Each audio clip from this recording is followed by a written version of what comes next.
Today we will use mesh command in Draftsight. In mesh command, like this is the size of text is bigger and size of text is smaller. If I want similar size, then what we will do? I will enter enter, okay, and I will click on this text.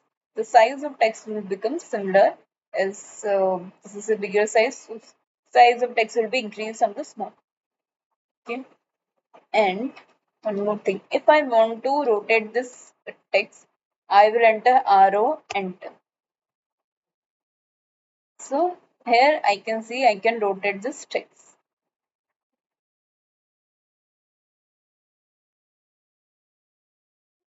I will stop this text. Okay.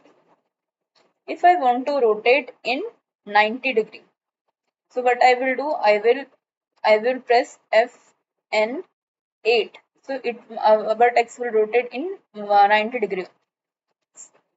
I will select this text. I will enter arrow, enter for rotate the text.